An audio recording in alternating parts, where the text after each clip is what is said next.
What have I gotten myself into? You know, typically when I make a video, it's something that I know or I'm familiar with, something I've had experience with. Not this time. This time, I'm still trying to figure this thing out. It's a Buell Ulysses, and I impulse bought it 2 days ago. Why did I impulse buy a Buell Ulysses? It wasn't on my radar. I mean, I've been aware of these bikes since they were introduced, way back when. But it's just not my cup of tea. You know, the adventure bike thing doesn't really suit me. I like standards, I like sport bikes, I love Sportsters. I've got 2 of them. And that has a lot to do with why I bought this particular bike. So, over the last several months, I wanted to add something to my fleet. So currently, I have an O2 Roadster, which I try to keep pristine. It's a beautiful bike. I ride it very sparingly. Like if there's no clouds, no chance of running into a puddle, I'll take that bike out and scoot around with it. I love it. And I've got a 99C, a custom, Sportster custom. And that's more of a bar hopper type of thing. It's loud, you know, it's obnoxious, you know, the way Sportsters are supposed to be obnoxious. And I've got my Super Cub, which I love it. You know, it's a silly little bike, right? You know, silly little bikes, there's a lot to be said for them. Well, the Super Cub is like, the Super Cub has become a verb rather than a noun. Like, I'll have a rough day and I'll tell Kathy, I'll say, all right, I have to go Super Cub. because the Super Cub is the bike you take just through the neighborhood on a nice quiet ride, and you see the butterflies during the day, and at night you look at the lightning bugs. You know, it's just quiet and smooth and happy and serene. It's like a tranquilizer. So the Super Cub is a keeper. But I've needed to add something. And in my mind, I want to do some off-roading. I really want to do some off-roading. I want to ride the TAT, the Trans-American Trail, and we have a beautiful section of it that comes to Tennessee here. Then there's the Tennessee Dirt Devil. There's lots of places I want to ride, but I want to ride to them, not just tow a bike.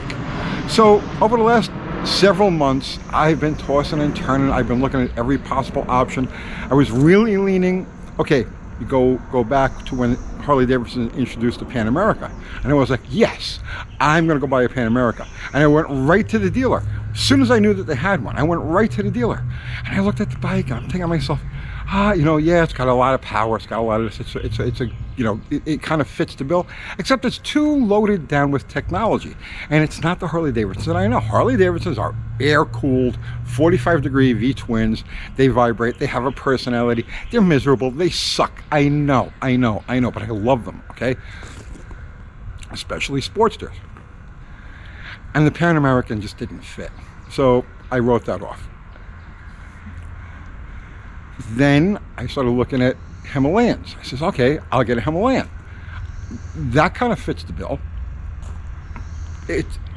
It's a friendly bike. It's a friendly sized bike. I love thumpers too. That'll work. And I was kind of set on buying a new one, but they revamped the whole bike, and all of that air-cooled simplicity, and it went right out the window. And I'm like, nope. No.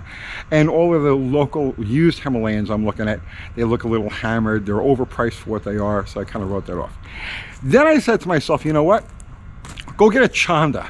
All right, pick up 1 or 2 of these Amazon, you know, the knockoff, you know, the $1,800, $1,700, the Hawks, the 250s. That's perfect. They're Enduros, and they're disposable. You know, you take it out, you beat the whole hammer, you know, you just hammer it to death, and wherever it stops, okay, you just leave it there. You know what I mean? It's like, so it's like a carefree type of deal. But you know, so I'm looking at all of these various options, and I'm weighing everything back and forth. And this is going on for months now. I started to get frustrated. And then out of the blue on Marketplace, this thing pops up. Okay, Buell Ulysses, 17,000 miles, $3,500. I messaged the guy, and I didn't even think about it. I messaged the guy, and he says, I'll take it. What do you want to meet?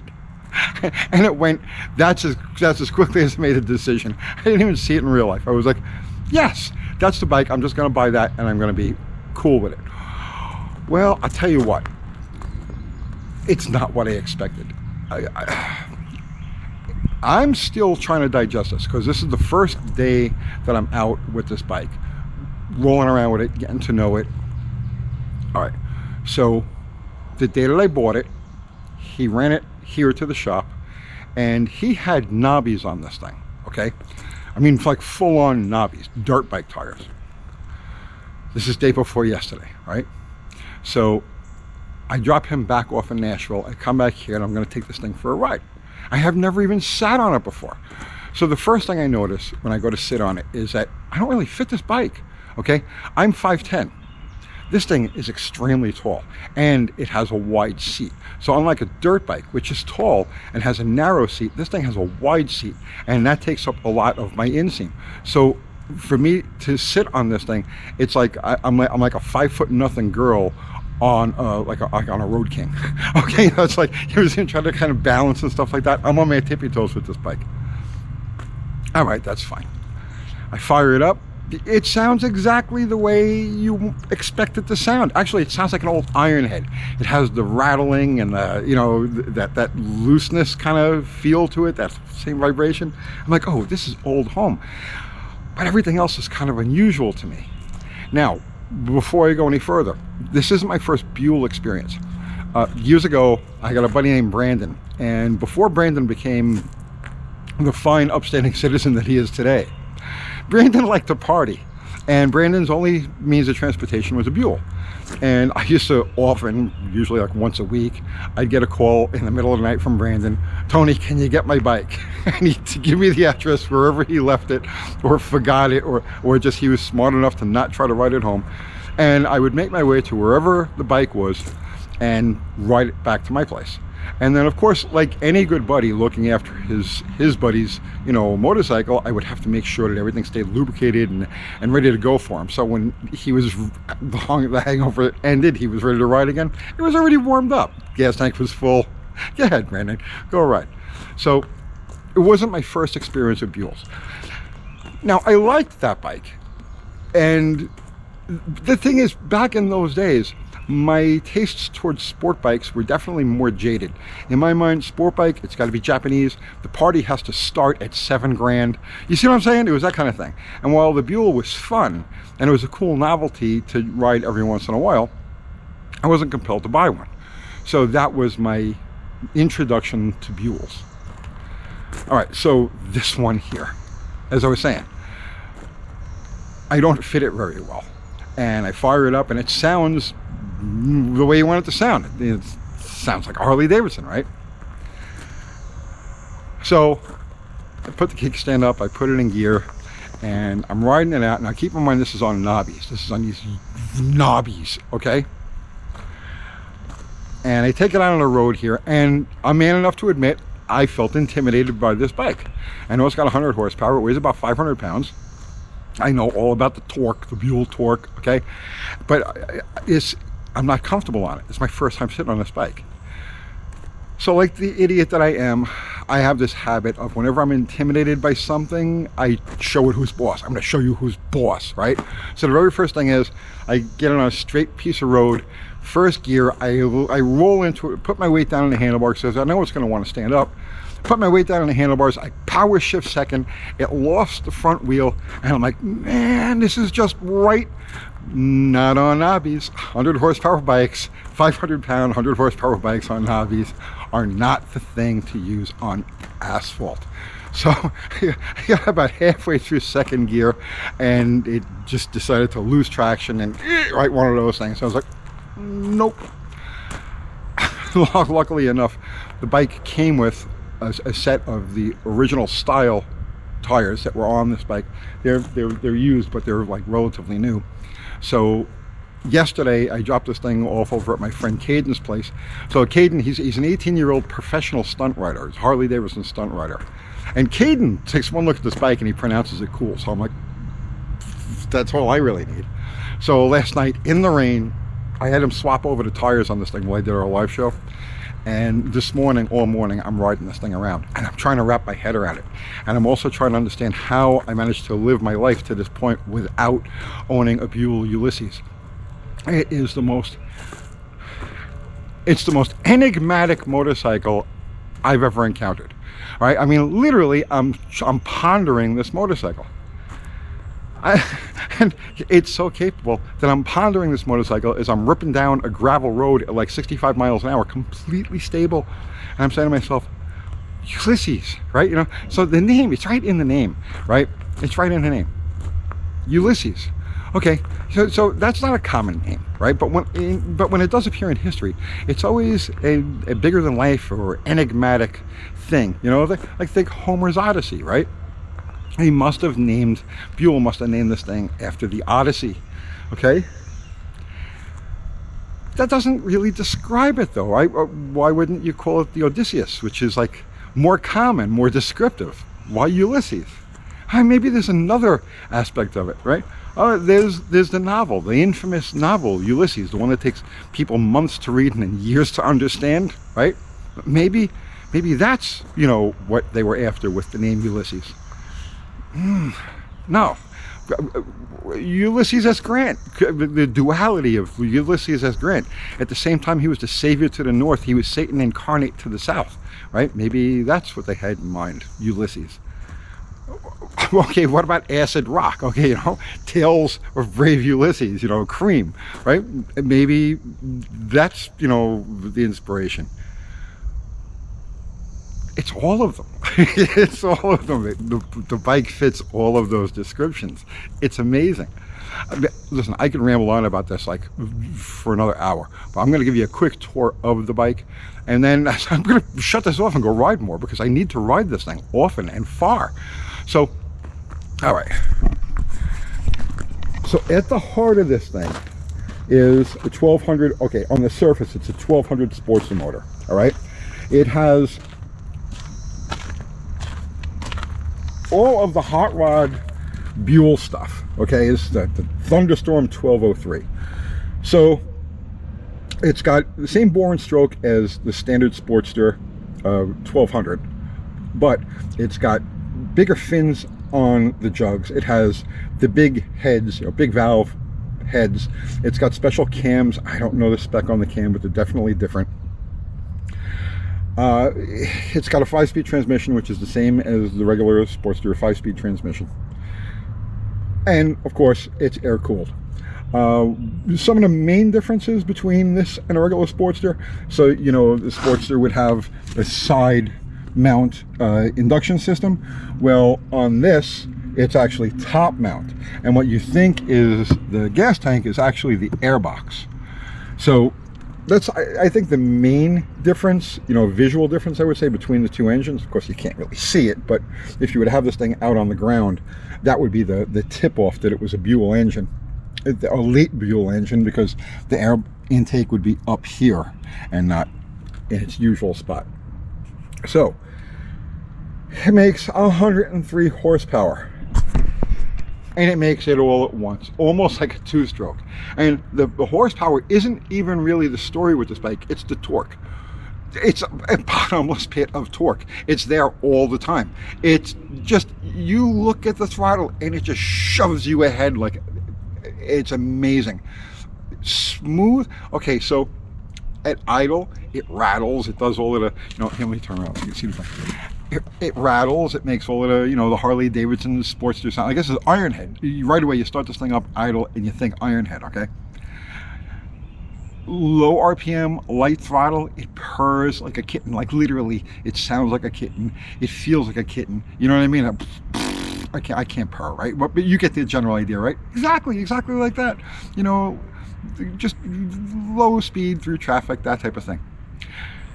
50, 60 miles an hour on up, and it smooths out like glass, and the torque is just there. Anytime you even look at the throttle, the torque is there.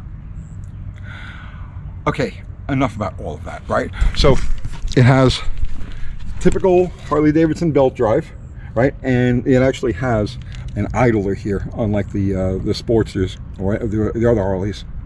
It actually has a separate idler over here. Now, the configuration of the bike. This is kind of where the Ulysses is unique, right? So, without comparing it directly to other motorcycles of the breed, you know, multi-strata and all that, just talking about this particular bike. It has extreme ground clearance. It's sitting on the kickstand right now. She's leaned over, but it's like 10 inches of ground clearance to the muffler. And the muffler is another unique part of the this system on this bike, the performance system. It's actually a tuned muffler. It has an actuator. I can't really see this thing. It has an actuator inside of it that lengthens and shortens the distance of the exhaust depending on the load of the engine. So it's a tuned exhaust. It works with the package. It doesn't sound bad. It's kind of whispery, but I think I'll just leave it like that because it's perfect. All right. It's got an oil cooler, and it's fitted out like a dirt bike. Okay, it's got dirt bike front fender, as well as a deflector back here, but it's got dirt bike type of fender. It's got the headlights with the, with the bar, the guards on them. Bark busters here are standard, right? It's dirt bike stuff. Okay. And like I said, it's got a very wide seat by, let's say, dirt bike standards. So the width of the seat takes up a lot of inseam. If you're about my size, like I said, I'm 5'10". It's a tall bike. They did make a touring version of this that has a slightly lower suspension, and I may end up swapping in. I think the front's at a good height. I think I may need to drop it down a little bit, an inch or two in the back. So I have to see what has to be with that yet. I have no idea. I haven't dug into it to see what adjustments or anything. So very simple gauges. There's no tech on this thing. It's brutally simple. It even has an alternator, an indicator here, because you start plugging in accessories and you got to keep it in the green. But very simple layout, dirt bike style bar. This is a neat feature. So this is, okay, so you put it all the way forward, it's a platform. Oh, bring it back about halfway, and it's a backrest if you've got a passenger on there, and all the way back, and you've got a platform for another bag if you should need it. Came with these bags. Okay, I know this is going to be helpful to somebody. The key to the bags was lost. I have the ignition key, but the ignition key doesn't operate the bags. The lock mechanisms are made of Tootsie Roll. All you have to do, put a screwdriver in here, an appropriate size screwdriver, put a pair of pliers on it, just slight effort, and boom, it snaps the locking mechanism. Now you could just get in there with any key and on and off, and the bags come right off. All right. What don't I like about this bike? Because now remember, this is my first day really riding it. Okay. What don't I like about it? Okay, I don't think they really could have done much about it because of the architecture of the bike, but the pegs are a little bit too far back. Like if you're gonna stand on the pegs, they're just a little bit too far back by, let's say, 2 or 3 inches.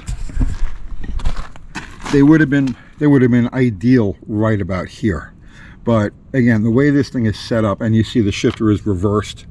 Okay, this is really about as far forward as you could practically put the pegs and still be able to operate everything. It's not terrible, just could be better. And also they could have given you just a little bit more on the shifter, but that's all right. The brakes. So this is a Buell trademark. I mean, other bikes I've incorporated it since, but really they started with the Buells.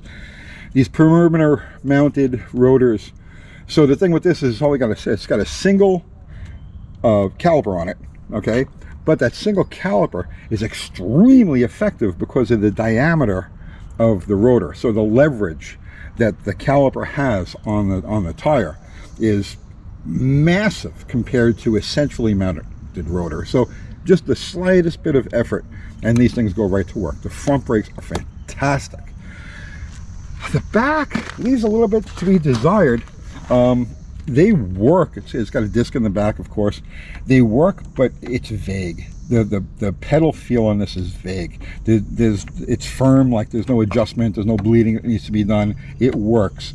But to really effectively get this bike stopped, you know, using just the back brake, you gotta mean it. You gotta be serious about stopping this bike.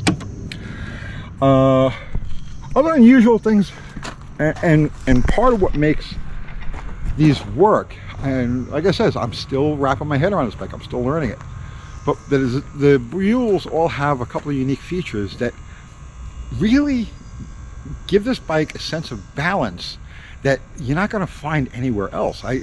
So like I said, it looks like a fuel tank, but it's not a fuel tank, it's an air box. The fuel tank is here. The fuel tank is actually the frame rails on both sides. The fill is up here, and this is the fuel tank. The oil tank is the rear swing arm. Here is where you check your oil. And it's built right into the back swing arm. And here's the adjustment for the damping on the rear shock. You just reach down, boom, you know, change it on the fly. It's such a beautifully well thought out package. It's a little homely, okay? I mean, like, it's not the prettiest motorcycle. And this one, really, I don't think it's had a bath in its entire life. It's filthy. So that's one of the things I gotta do. I gotta give this thing a good cleanup. These scoops, it's got a scoop on each side, and these scoops are to get cooling air to the back cylinder. And in addition to the scoops, it also has a fan that kicks on automatically. When you shut the bike, as soon as you shut the bike off, the fan kicks on. It starts circulating air back there. I haven't encountered any sort of pinging, spark knock, or anything like that. I don't. The gas tank is full. I haven't done anything with it. It's the way I picked it up, so I don't know what gas is in it. It's probably premium, but no sign of heat or anything crazy like that. And he had just literally changed the oil the day that I picked it up. So it's weird. It's weird, but it's an amazing motorcycle. Of course, I got to fire this thing up for you guys. Key is over here.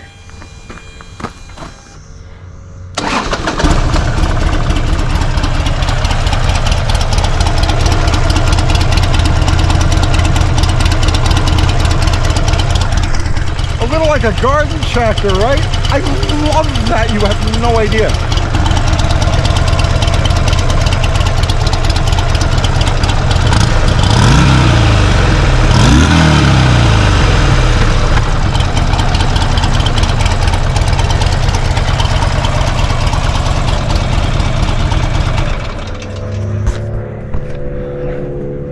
All that and bark busters too. And it has a couple of windshields. It came with 3 different windshields, different height windshields. I'm going to stop this video now because I don't want to talk anymore. I wanted to introduce you guys to my new toy.